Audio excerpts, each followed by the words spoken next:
नमस्कार। बिहार तक में आज बात केंद्रीय गृह मंत्री अमित शाह के 3 दिवसीय सीमांचल दौरे को लेकर। दरअसल हम भी इस वक्त पूर्णिया में ही मौजूद हैं, जो कि सीमांचल का एक बहुत ही महत्वपूर्ण जिला है। और अमित शाह आज तकरीबन 4 बजे शाम में पूर्णिया पहुंचे। उसके बाद वो किशनगंज के लिए रवाना हुए, जहां पर उनकी आज शाम में मीटिंग हुई है। और कल दरअसल फिर वो किशनगंज से अररिया आएंगे और अररिया में वो एक कह सकते हैं बड़ी बैठक, महत्वपूर्ण बैठक जो है वो होने वाली है सीमांचल को लेकर। क्योंकि सीमांचल के साथ साथ और भी 3 जिले हैं जिनके डीएम और एसपी और केंद्र सरकार और बिहार सरकार के जो भी आला अधिकारी हैं, वो तमाम बड़े बड़े चेहरे उस बैठक में मौजूद होंगे।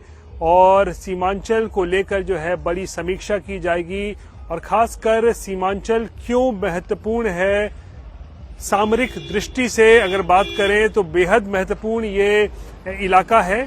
घुसपैठ बेहद महत्वपूर्ण एक मुद्दा है। और पिछले कुछ सालों में जिस तरीके से डेमोग्राफिक चेंज हुआ है यहाँ पर, जो कहते हैं, उसको लेकर भी जो है माना जा रहा है कि इस बैठक में अमित शाह समीक्षा करेंगे। और याद करिए कि किस तरीके से बिहार चुनाव के दौरान घुसपैठ को एक बड़ा मुद्दा बनाया गया था। प्रधानमंत्री नरेंद्र मोदी से लेकर अमित शाह तक लगातार वो इस मुद्दे को उठा रहे थे, लेकिन अब उस पर लगता है कि कार्रवाई शुरू हो रही है। और 3 दिनों के दौरान ये बड़े मुद्दों पर जो है वो चर्चा होगी। सीमांचल के जो 4 जिले हैं उनके जो बड़े अधिकारी, डीएम, एसपी, सब तो उस बैठक में मौजूद होंगे ही होंगे। साथ 3 अन्य जिले जो नेपाल की सीमा से लगते हैं, उनके भी जो डीएम, एसपी जो है इस बैठक में शामिल होंगे। और बड़ी रणनीति पर जो है वो चर्चा होगी, समीक्षा होगी। और खासकर क्यों कह रहे हैं सीमांचल इसलिए भी महत्वपूर्ण है क्योंकि ये पूरा इलाका जो है वो बांग्लादेश और नेपाल की सीमा से लगता है।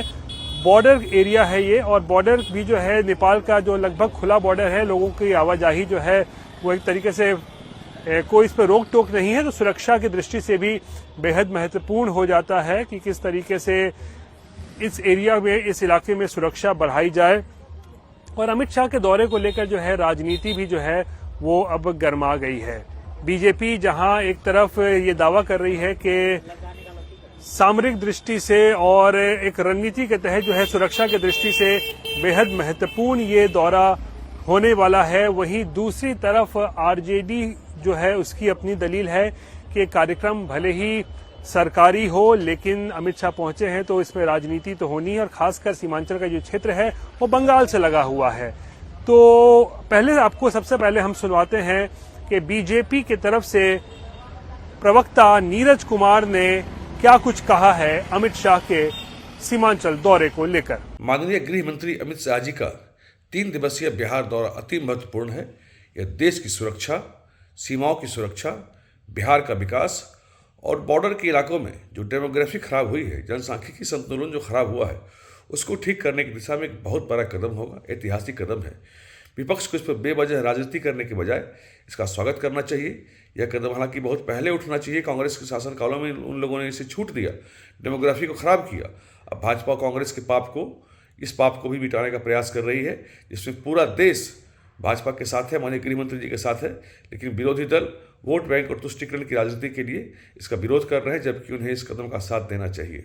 तो सुना आपने, नीरज कुमार बता रहे थे बेहद महत्वपूर्ण ये दौरा होने वाला है। वहीं आरजेडी की तरफ से इजाज अहमद जो हैं वो हमला बोल रहे हैं। उनका कहना है क्योंकि बंगाल में चुनाव होने हैं और इसीलिए घुसपैठ के मुद्दे को जो है गरमाने के लिए अमित शाह सीमांचल पहुंचे हैं। और खासकर अगर आप देखें तो सीमांचल के साथ जो बंगाल की सीमा लगती है, यानी बंगाल के भी कई जिले हैं, मुर्शिदाबाद हो, मालदा हो या फिर उत्तरी दिनाजपुर हो, ये तमाम जिलों में भी जो है मुस्लिम जनसंख्या जो है वो बहुत ज्यादा है।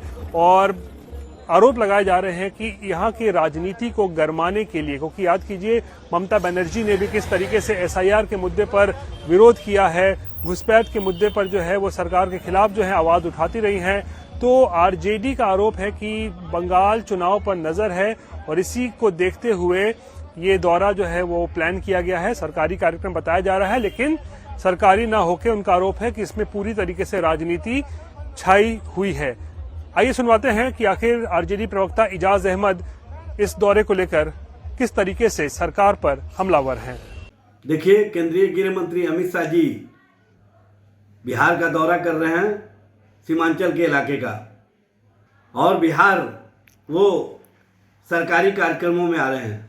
लेकिन जहाँ भी अमित शाह जाते हैं उनके कार्यक्रम सरकारी तो होते हैं, लेकिन राजनीतिक कारण अधिक होते हैं। अभी चूँकि राज्यसभा का चुनाव भी है और साथ ही साथ कहीं ना कहीं अमित शाह राजनीतिक हित साधने के लिए, राजनीतिक रूप से सीमांचल के इलाके से पश्चिम बंगाल के चुनाव को प्रभावित करने के लिए वो घुसपैठिए का मुद्दा भी खड़ा करने का कार्य करेंगे। क्योंकि जहाँ जहाँ चुनाव होता है वहाँ चुनाव से पहले भारतीय जनता पार्टी और अमित शाह घुसपैठिए लेकर पहुँच जाते हैं और घुसपैठिए को मुद्दा बनाने का काम करते हैं। बिहार के चुनाव से पहले भी इन्होंने इसी तरह की राजनीति की थी और इस तरह का राजनीतिक प्रयोग करने के लिए अमित शाह जी सीमांचल के इलाके के दौरे पर आ रहे हैं। सीमांचल के इलाके में सरकारी कार्यक्रम है, लेकिन अमित शाह जहां भी जाते हैं वो कार्यक्रम राजनीतिक भी होता है और राजनीतिक। तो सुना आपने आरजेडी के तरफ से किस हमला बोला गया है इस पूरे दौरे को लेकर।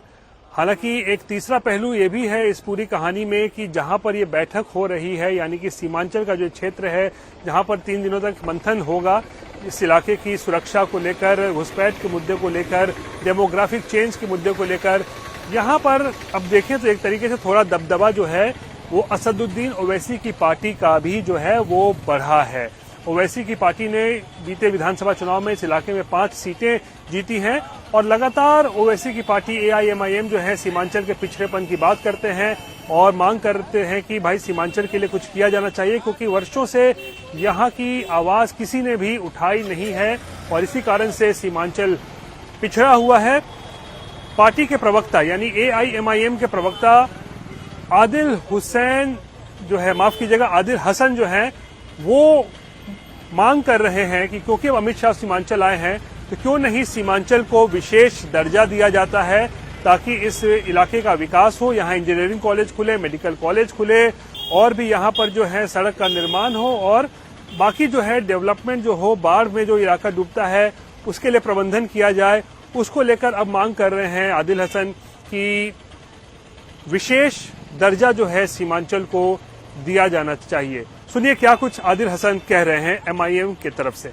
आप देख रहे हैं, देश के गृह मंत्री अमित शाह जी सीमांचल आ रहे हैं, तो हम अमित शाह जी से सवाल करना चाहते हैं कि सिर्फ सीमांचल में घुसपैठ मुद्दा होगा कि सीमांचल का विकास भी मुद्दा होगा। आज़ादी के 75 साल बाद भी सीमांचल के साथ दिल्ली और बैठी हुई पटना की सरकार ने नाइंसाफी की। इंपेरिकल डाटा उठा लीजिए, स्वास्थ्य के मामले में, एजुकेशन के मामले में, इंफ्रास्ट्रक्चर के मामले में, स्कूल के मामले में, पुल पुलिया के मामले में, हर मुद्दे पर सीमांचल फीका रहा है और सीमांचल के साथ नजरअंदाज हुआ। पटना में 5-5 मेडिकल कॉलेज, सीमांचल में कुछ नहीं। आप दिल्ली चमक रहा है लेकिन सीमांचल में कुछ नहीं। यही कटिहार, पूर्णिया, अररिया, किशनगंज को दिखाकर, बलरामपुर, बारसोई को दिखाकर, पोठिया को दिखाकर, कोचादमन को दिखाकर, अमोर को दिखाकर, बहादुरगंज को दिखाकर, ठाकुरगंज को, बरारी को, मनिहारी को, कदवा को, प्राणपुर को दिखाकर, कस्बा को दिखाकर IMF के सामने, वर्ल्ड बैंक के सामने, नीति आयोग के सामने दिखाया जाता है कि बहुत गुर्बत है, लेकिन पूरा पैसा बिहार सरकार का पटना में लगता है और नालंदा में लगता है। ऑर्डिनेंस फैक्ट्री नालंदा में खुल रहा है, जंगल सफारी राजगीर में हो रहा है, शीशा का पुल राजगीर में बन रहा है, बेला में, छपरा में रेल फैक्ट्री खुल रहा है, मधेपुरा में खुल रहा है, लेकिन कटिहार, पूर्णिया, अररिया, किशनगंज को कब क्या मिलेगा? आप ही बतलाइए। हमारी मांग है कि कटिहार में मेडिकल कॉलेज हो, किशनगंज में मेडिकल कॉलेज हो, अररिया में मेडिकल कॉलेज हो, जबकि ज़मीन उपलब्ध है। इवन बलरामपुर, बारसोई में उपलब्ध है, कोचादामन में उपलब्ध है, अररिया में उपलब्ध है। यहाँ इंजीनियरिंग कॉलेज की स्थापना हो। AMU किशनगंज का मांग हमारा आज से नहीं 2012 से है। तो सुना आपने, सबकी अपनी अपनी राजनीति है। बीजेपी जहां इसे बैठक को महत्वपूर्ण बता रही है, वहीं आरजेडी इसको बंगाल चुनाव से जोड़ रहा है और तीसरी तरफ MIM जो है इस इलाके में अपने बढ़ते रुतबे और वर्चस्व को जो है और पुख्ता करने के लिए सीमांचल के बुनियादी मुद्दों को जो है उठा रही है। लेकिन अगले 3 दिनों तक जो है सीमांचल जो है वो खबरों में बना रहेगा, क्योंकि बेहद महत्वपूर्ण दौरा अमित शाह का यहां पर इस वक्त चल रहा है, जहां पर घुसपैठ और डेमोग्राफिक बदलाव जैसे बड़े मुद्दों पर अमित शाह यहां के बड़े बड़े आला अधिकारियों के साथ जो है वो चर्चा करेंगे। नमस्कार।